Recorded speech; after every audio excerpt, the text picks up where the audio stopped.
Great. Well, first off, I just want to say welcome and thank you all for coming.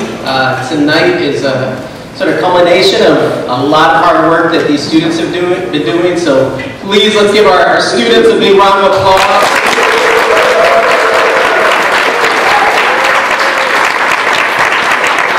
And also, too, I want to give a big round of applause to the parents. So you either signed them up for the class, or you said, you know what, you can go. It's okay. So let's give yourself a round.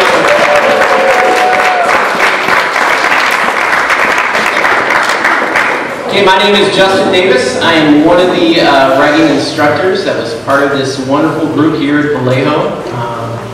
And it's just really been such a great experience, and I just, again, really appreciate all the students for being willing to come and to share and to write and I would say blood, sweat, and tears, but there wasn't all that. It was some hard work and some really good writing, and it's, I just really want to encourage students to just keep writing. You know, over the summertime, really important to keep those skills going, whether it's journaling or, you know, working on a story or a novel. Please just keep that writing going. And, you know, this program would not be possible if it wasn't for this next person that I'm going to call up here. Her name is Hillary, and she is the reason that we have this Find Your Voice class. It's done all throughout the area here in the Bay Area and Sacramento as well too.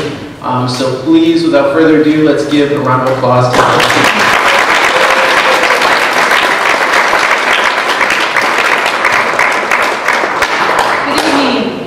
My name is Hillary Kruger, and I started Find Your Voice at Visions in 2011. And so your class, your lit book, is the 30th publication that we have published at Visions in Education, which is amazing. Give her a crazy round.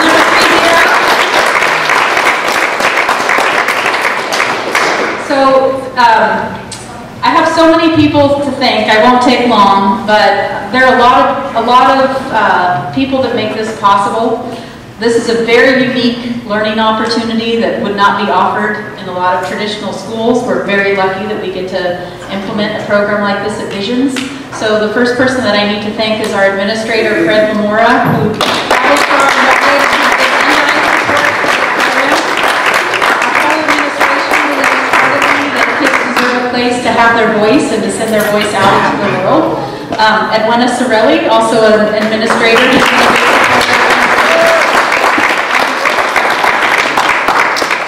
All the CTs in the audience, just stand up for a second if you have a student in this class and you're here tonight to honor them and give them an audience.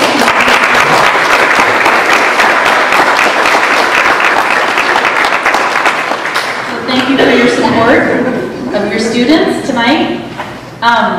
And of course our amazing word slingers, as we call them, the two instructors, Chad Fisk and Justin Davis, who didn't even hesitate to say yes, even though Chad had to drive from Davis to Vallejo every time the class was held, and Justin, I think, from Oakland, right? So probably had to battle some serious traffic every Friday morning. So please, students and parents, give them a big round.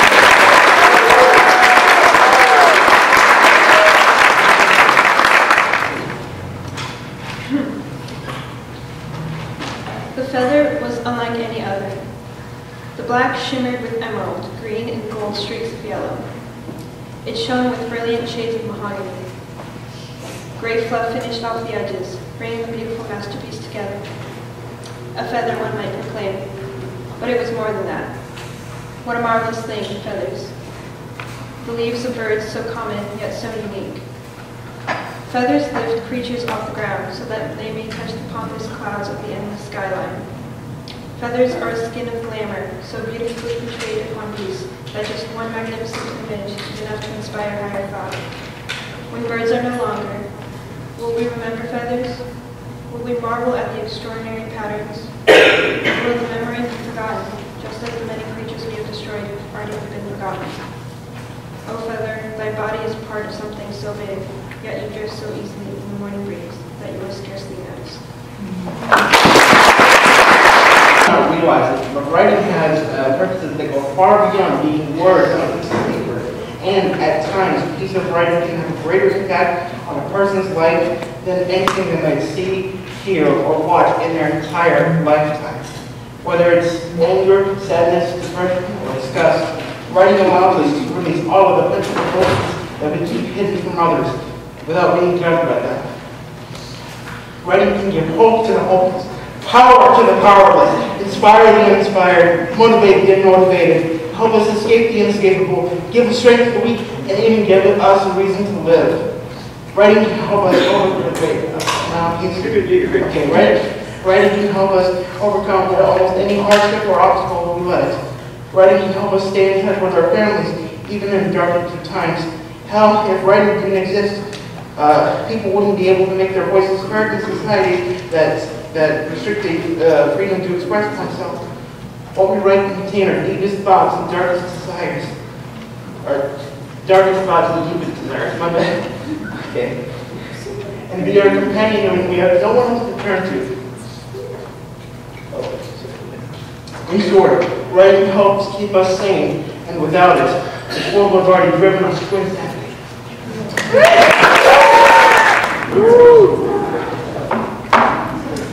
Okay, A Sinner's Gambit. I'll just read the first paragraph. After a comet called Adrestia passed over Earth 80 years ago, the world we knew took a turn for the worst. The first was a young boy in Alaska. He was killed only 3 years after his birth. Many others appeared afterward. A government was made, the Branch. They studied these creatures they referred to as reapers and found they had something to do with the comet. They were hidden for 20 years until the faculty that stored them was destroyed. Only months after that, the yearly death toll skyrocketed to 8,900. The Branch began to grow and hunt these creatures, yet the population still fell. Yet nobody was ready for the leading war. When the war was over, finally, after 5 years, the Branch built an island to hold survivors, yet reapers began to slip in one after another. So they built 2 walls, one holding the poor and the inner holding the rich.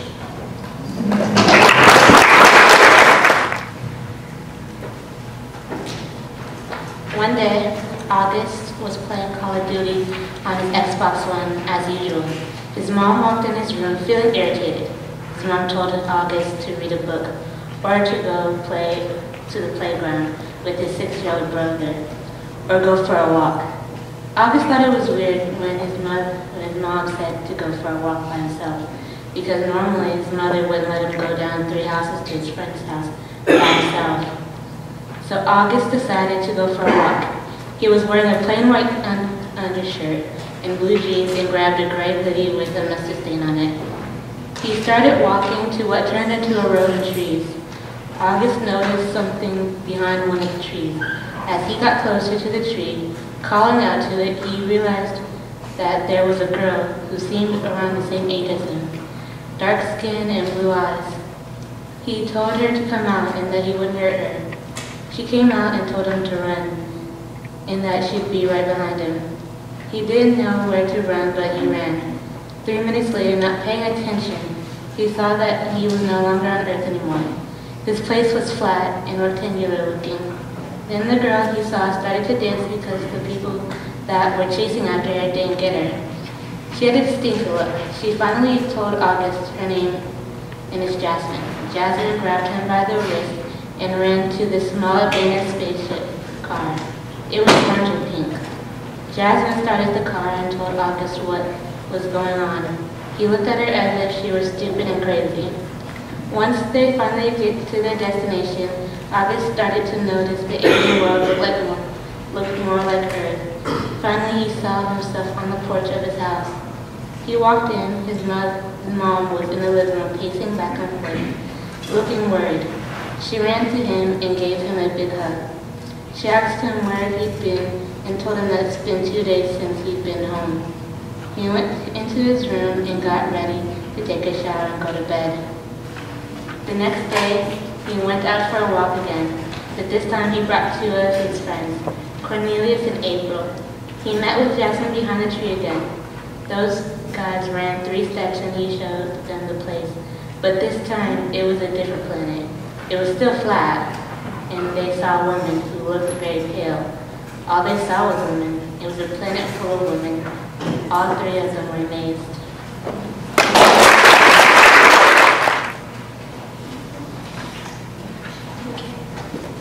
This piece is called The Questions We Ask About Everything. Okay. Why are we here? Why do we exist? Why do we live? Why do we dance or laugh or cry? Why do we sing or speak and then we die? I know why. Why is the sky blue? And why does it suddenly flare up with the color of redness and flames scatter along the ground and catapult towards the clouds? I know why. Why do birds sing in the morning when all the world is still fast asleep? Do they know that they can vocalize or crow or cry out as they take flight in the chasm of an open valley? I know why. Why does the ocean roar? Is it so in love with the moon that it constantly feels pulled toward it so that it can one day brush against its rays at midnight? I know why. Why do humans breathe? Why do we bleed, both from our skin and our broken hearts? I know why. Because someone made us, and he has been watching over us since the moment we first opened our eyes until the day that we close them for the rest of eternity. He is with us now.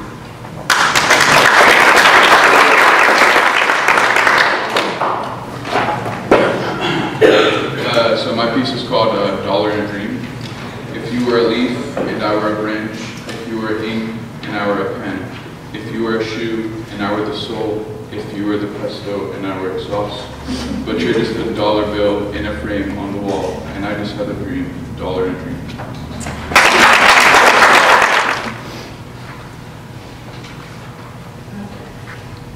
I'll be reading something called Shades of Blue. I no longer want to be confined to shades of blue. It started with fire engine red and just green.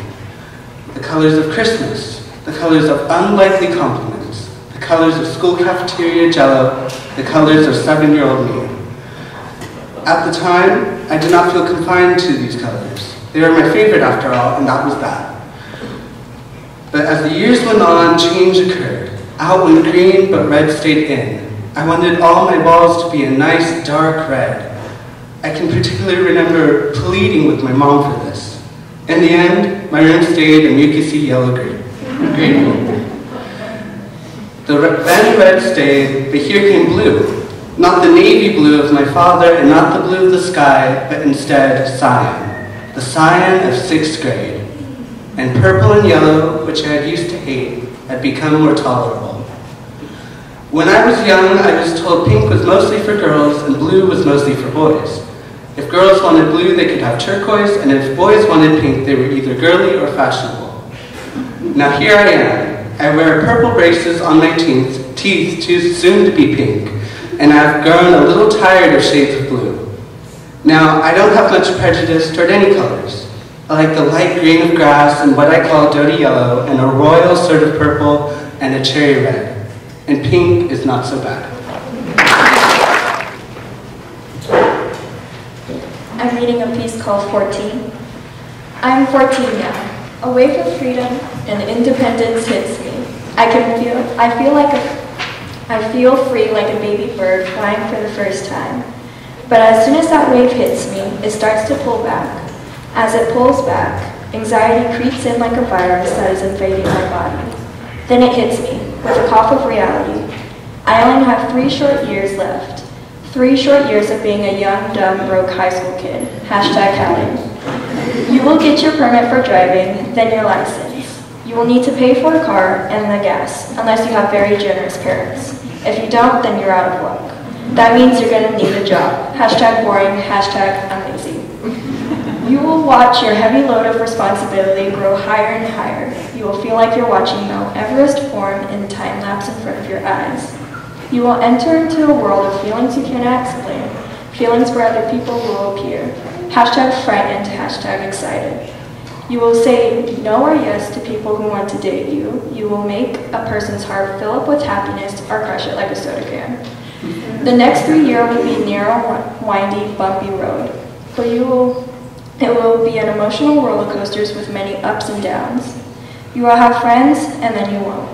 Instead of dreading the next 3 years, savor and enjoy them. Make wise choices with your life, because you don't get it back. Make it memorable and full of adventure. Live your life to full. #end of poem.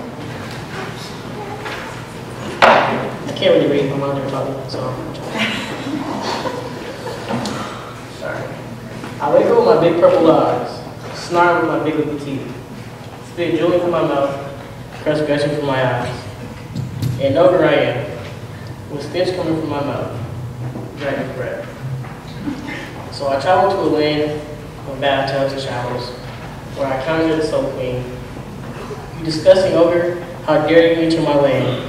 Saving my breath, I lunge for an attack. She hit me with a scale of bubbles and soap, washing away my stinky dirt and sharp jagged skin, turning it smooth, and I smell like flowers. I roar that stuns everyone, then I make one for it. Only to run into the king of dental hygiene. You dare challenge me, he says. I save my breath, lunging for another attack, learning nothing from the first time. He used the spell incantations, and he shoots me with a beam full of toothpaste and dental floss. I roar. That stuns everyone, then I run. Finally, I make it to the dragon. I missed it. Without thinking. Needing to get to the high castle with his deep voice, he says, one token for one castle ride. I give him one token. In his deep voice, he says, one token, one ride. He spreads out his huge wings, then flaps with one time with no problem. We arrive at a castle full of spells and incantations. At school, as I write, they call my name, Mr. Anderson, would you like to read? With my baby smooth skin and my white teeth, I win. I start my first day to softball. As I wake up with my big purple eyes, well, you guys know the rest. I'm going to read a story called They Taught Me. They taught me my ABCs, to dot my I's and cross my T's, my teachers. They taught me to ride my bike, to speak, to live, to not break my crayons, my parents. They taught me to fish, to care for one another, to eat sweets, my grandparents. They taught me to laugh, to play Star Wars correctly, and to make friends, my siblings. They taught me to keep and share secrets, to have inside jokes, and how to be creative, my parents. Let's see, Marcus isn't here. Can I read Marcus's? Okay. So we're reading for Marcus. So just imagine I look like Marcus if you know who that is. Yes, of course. And don't worry about copyright or anything. It's titled Harry Scooter and the Broken Coffee Brewer. He had butterflies in his stomach. The sky erupted in a loud crack as Harry Potter stood in the moonlight staring down at the city. It's been 2 years since the Forbidden One had shown her face, but her return was long overdue. Snap! The trees all around Gary, the scary pod, started to fall, and a low rumble began. She's here, Scooter said. The sky illuminated in a deep blue, even though it was 4 in the morning on the outskirts of town. Perry Potter got up and sprinted from the falling tree. I did not read that correctly, by the way. I didn't read that correctly. His name is Perry Potter, even though it was Harry Scooter in the beginning. Each one getting closer to him. A loud, thundering voice boomed from every direction. Barry Heinfield, the end is high, the Forbidden One spoke. All of a sudden, Emma Watson appeared in the sky, thunder and cracking all around her. Tom Hardy knew what he had to do to stop her. He had learned the last time they battled, when she stole his most prized possession. He busted out his gold Walkman and started playing his Wiggles mixtape. He then burst into the sky. He met with Emma, staring her dead in the eyes. It's been a while, Emma Scotchman from the Smurfs movie, Harry said. You know why I'm here, Larry Spotter from Harry Potter and the Sorcerer's Mate.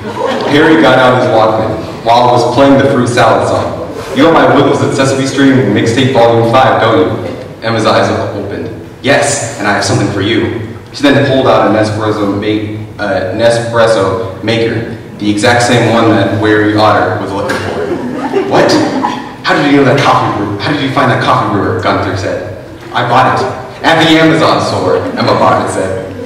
Harry became angry and burst into brilliant white light, and Aunt Jemima Watson responded, summoning a burst of pink lightning all around. Just like fateful days years ago, a legendary battle issued. Rottweiler Potter wasn't strong enough, though. He had spent much of the past years with Aang in the spirit world, editing fighting clips from Dragon Ball Z with Linkin Park songs playing over them. Then he got an idea. Scary Potter then broke away from the evil queen and threw his arms up. Keystone, hear my cry. A small bright light exploded out of the floor, straight from the Earth's core. It was followed by a rain of pure energy surrounding Harry and Mary. The energy was so pure and intense it made it sunny in Antarctica. Emma Watson just stood in awe, not knowing what would come next. The power of fire, ice, day and night, black and white, and sad and upright. Fear my storm, Harry shouted. Then everything froze. Sound was non-existent, and the earth and sky disappeared. Harry just stood there, smirking. What is this treachery? Emma shouted into the void. Answer me, Harry, or I'll destroy the coffee brewer.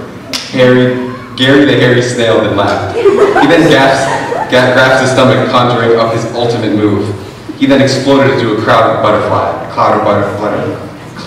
blue butterflies. No, Dr. Watson shouted, as the butterflies attacked her with their razor-sharp wings, chopping her up like diced tomatoes. This historic event ended in silence, as Harry Scooter watched over the city, listening to the fresh Prince of Bel-Air theme song, drinking a peppermint espresso.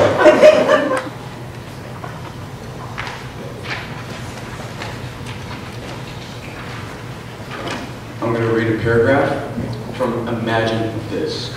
Imagine this, a field of water further than the eye can see, a man trapped on a floating island he cannot flee. All around him are small floating islands, far above the water floating safely. Every island having its own personality, with its own unique wildlife and flora.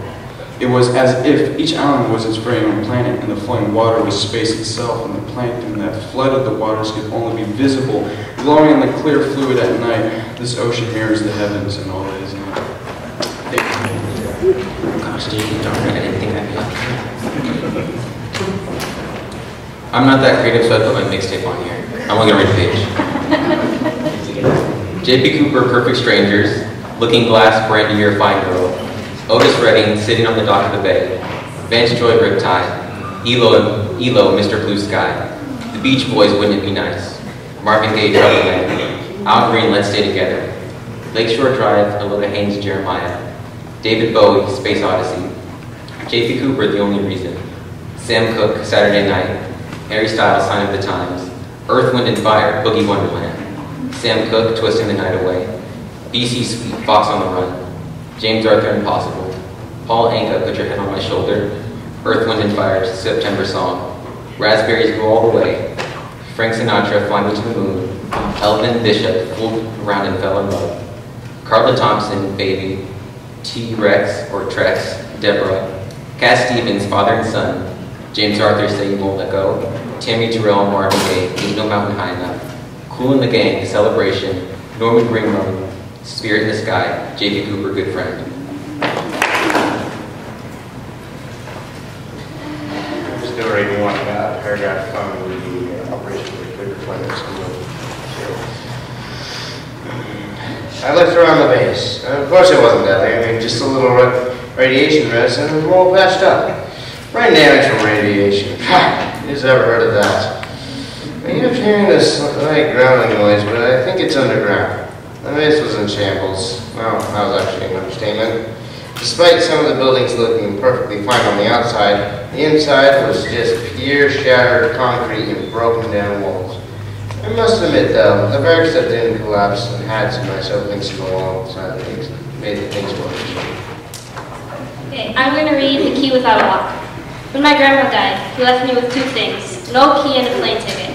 Mom, have you seen a lock that this key might fit in? I yelled through the house. That looks like it might fit into some of the ancient locks of your grandpa's old house, my mom told me when she finally emerged from her office. We went over to the old house and tried to fit the key in all the locks we could find.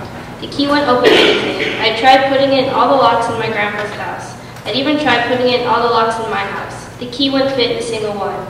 The plane ticket was for an airport I had never heard of, in a city that was far away. The ticket didn't say where I would fly, only the name of the airport and the plane's departure date. I was unsure if I should go at first. I laid on my bed contemplating a while. I just graduated high school a week ago, and I didn't have any plans for the summer. I was going to start college in the fall, but I had a few months to find whatever my grandpa wanted me to find. Heck, I might as well go on a wild goose chase for the summer. There's nothing better to do, I said as I got off my bed and started packing. The plane was leaving in one day, and if I wanted to find what my grandpa wanted me to unlock, I had to leave now. Once I had shoved as many clothes as would fit into my suitcase, I went downstairs to say goodbye to my parents. They thought I was wasting my summer to spend time studying instead of leaving. But once I make up my mind about something, there's no talking me out of it. I stepped out onto my front porch and locked the door, called a taxi, and left. Staring back at the little blue house with its perfect paint, I realized I didn't know how long I would be gone. That thought made me sad. I loved my house. I spent my whole childhood there. Now, just after graduating high school, I was going on a wild goose chase to find what my grandpa's key unlocked. But as I've said before, there's no talking me out of something I've set myself to do.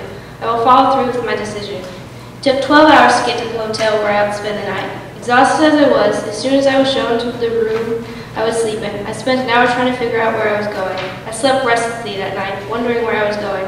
My hour of thinking earlier was a waste of time. I still had no clue where I would fly. I also wondered what my grandpa's key unlocked. I guess it's my key now, but I miss my grandpa too much to ever call it mine. The key is one of the only things I have left of him.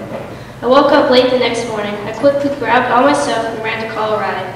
When I got to the airport, I was just in time to jump on the plane. No time to overthink anything, no time to second guess going who knows where. I was in for an adventure I'd always wanted, but have never gotten before now.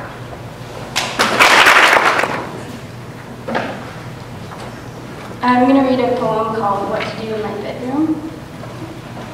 Rummage through old boxes, read through old letters, sort through old collections, take a nap, lay down, think for hours, remember, laugh, cry, throw a pity party, play music, listen to music, watch random YouTube videos, read, write, draw, clean and throw things away, talk to a friend for hours, sing and dance when nobody's home, listen to my neighbors fight outside my window, watch and listen to the rain, time for bed, wake up at 8, do it all over again. Thank you for coming. Good night. Alright, I'm going to be reading a piece called Simon and Marcy. It's from a TV show called Adventure Time. I remember the time I was a little girl. That was over 1,000 years ago. I was only 8 when the world had ended. The Great Mushroom War destroyed the Earth and everyone on it, except for the lucky few. I didn't survive because of luck, but because I'm not fully human. I'm half human and half demon. My mother was human, she didn't make it. But my dad was different. He's the ruler of the Nidosphere, the underworld. He's the Demon King. His genes are the only reason I was able to survive. But simply being alive doesn't mean I was okay. Bombs changed everything. They irradiated the earth, forming it into a toxic wasteland. I was frightened by other people, for they had turned into horrific monsters and vicious creatures. I watched them turn. I was too afraid to help them. All I could do was watch as they turned into beasts. For a long time I was alone, running and hiding from the monsters, trying to find food and water. I barely survived. But one day you found me, Simon. I remember the day we met. I was crying because I was alone. But you cheered me up by giving me a stuffed animal. I named him Hambo. He was a pink teddy bear with buttons for eyes. I love Hambo, but I love you more, Simon. When you found me, I knew everything was going to be okay, because you were normal, and you weren't a monster yet. You had this crown, a magical crown that gave you the powers of ice and snow at the expense of your sanity. Each time you put it on, it was to protect me, but you would start to go crazy and insane. You would start to go crazy, and you started to say weird things that freaked me out. When I got scared, you started to laugh, scaring me more.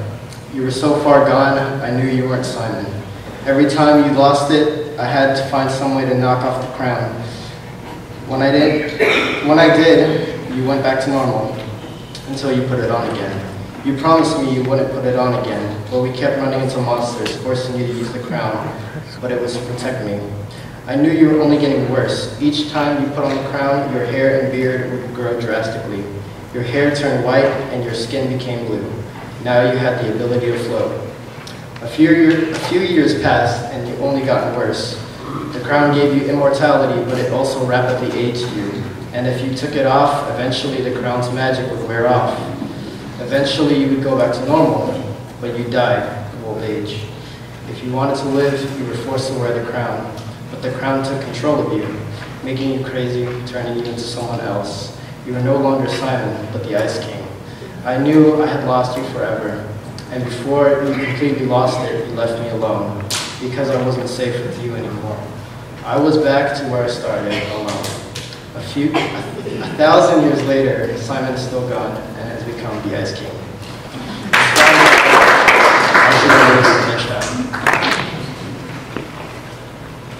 This is a really fun group of kids. You're not kids, I'm sorry. You're young adults almost, right? Okay. So it's been a pleasure to be with you this year as a student. I'm going to read a poem or a piece called You Bring Out the Joy in Me, and this is kind of inspired by my 3-year-old, just turned 3. You bring out the joy in me, the dance around the living room in PJs in me. They'll leave the dishes in the sink for just one night in me. You make me stop and just relax and see the joy of just being in me. You bring out the joy in me, the read one more story, and please can we play silly silly in me. The Play-Doh sculpting, Lego building, chasing around the kitchen, and pretend picnic making in me. The cuddles on the couch, and tickles and giggling in me. The second chance at childhood in me. You bring out the joy in me. The strength of a mommy's hug that can make everything all right again in me. The this hurts me, but I have to do it in me.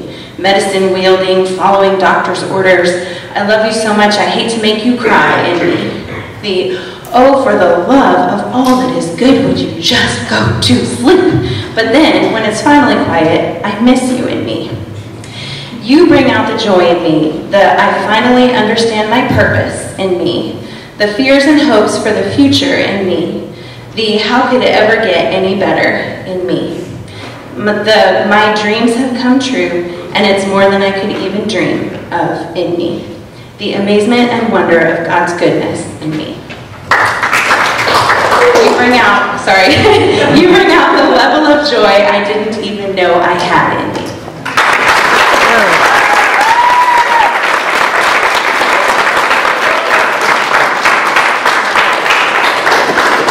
I think we have one more reader, but just before I go on, we have to give Megan and Pam a big round of applause. These programs would not happen unless teachers actually dedicated their time to support these students, and it's really something that we need more of. So please, if your teacher is not here today, go talk to your teacher. Say, hey, why don't you do that Find Your Voice class? Why don't you sign up for that? It could be great. And what I'd really love to see, I'm just throwing this out here, but maybe get some parents involved. Maybe we could have some parents help out too. So just throwing it out there, but please, let's give it up to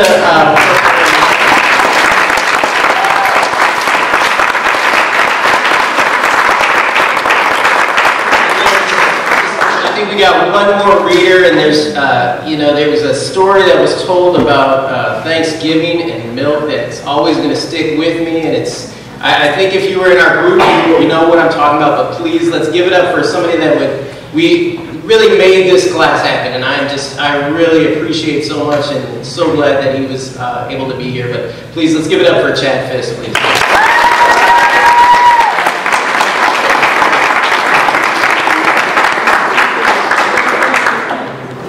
All right, thanks. I'll read my bad guy support group. Do you have something? Oh, you say that? I'm back then. Good. So one of the prompts we did was we looked at fairy tales and tried to turn them on their heads. So that's what basically this is. This is a monologue that I wrote inspired by that. Welcome to the Bad Guy Support Group, where misunderstood antagonists come to share their feelings and tell it like it really happened. Now, I know some of you are here by choice, and for some of you it was court-ordered. Welcome back, Maleficent. Make sure you get your card punched, and the next one's free. Wolfie, no huffing and puffing, please. Deep breaths. Okay, many of you may know me as the evil stepmother. I like to think of myself as the good mother who is just trying to look after her girls and keep that hussy Cinderella in her place, but apparently that's a mouthful. I see you huffing, Wolfie. Before we begin, I have a couple of pieces of tragic news to share. I know many of you had fond memories of the Witch of the West. Last time we heard the sad news that her sister was murdered for her kicks. Today we learned that West Witch was melted by a bucket of water. We'll see how that holds up in court after the forensics gets a look at the crime scene. Sounds more like a bucket of hydrochloric acid to me though, and they call us the bad guys. We also have tragic news from the forest today, where after committing a blatant property crime and literally eating parts of her house, Hansel and Gretel pushed our beloved sister into her own oven. Cannibals. This follows a rash of property crimes: Little Red Riding Hood's porridge plunder, and of course Jack the Beanstalk Stalker's theft of the Giant's harp and goose. Keep those eyes open in the neighborhood watch, people. No, Wolfie, it doesn't make it okay to huff and puff, even if the piggies' houses were not built up to code and were made of found building materials. We have to keep the high ground here. It's not all bad news. We also have a celebration to share. The billy goats and the troll have settled their dispute over grazing rights. The troll will collect a small toll in exchange for not eating his bridge crossers. Congratulations, that's real progress.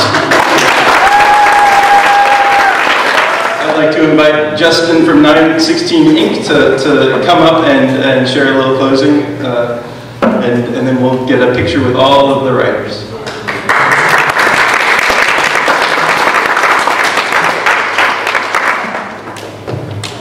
Hi, so my name is Justin. I'm a Director of Advancement at 916 Inc. And I want to say a couple things about this group of writers and every group of writers that goes through these Find Your Voice programs. In our workshops, we do something where your kids and your friends and your family who you see in this book, they wrote and then they did something even more vulnerable. They often shared. And in the workshop method, what we do is we give them the opportunity to share. They don't have to. But then we focus on having their peers sit around the table and say, what did you like about that piece? What stayed with you? What was strong? What were your favorite words or sentences? Or was there some maybe description that you thought was really good? And what you find is when people sit around the table together and they hear something personal that was just created from inside you that existed or did not exist just minutes before that, you can validate what someone else has to say, what their voice is, and really who they are. And you can show each other that you care about each other in a way that you don't get to show each other every single day. And that's what happens in these workshops. But it doesn't happen if these students aren't brave, and if they don't step up, and if they don't put those words on the page. And it's very easy not to. I know from personal experience sitting in a room looking at people who look like more talented and committed and more practiced authors who sit there and you're like, I don't know about what I have to say. I was an econ major in college, I can attest. But when it comes down to it, when that person who you thought knew so much more than you about writing says, wait, can you read your first sentence again? I thought that was great. Or when they say, I really liked the ending, you feel that you have the ability to do something new and it makes you want to do more. And the thing I want to leave our authors with, and everybody in the room, is you are authors. A writer is someone who writes and keep writing. Keep sharing that voice that everybody else in that room appreciated and valued and wanted to hear more of, and it doesn't end with the class. In that appreciation, I know that your guys' word slingers, Chad and Justin, also appreciated your voice and will not forget what you guys had to say. And we do something at 916 Inc. in the Find Your Voice classes every time, which is we have these books autographed by all the anchors. And so we have one copy for both Chad and Justin. I want to bring you guys up here.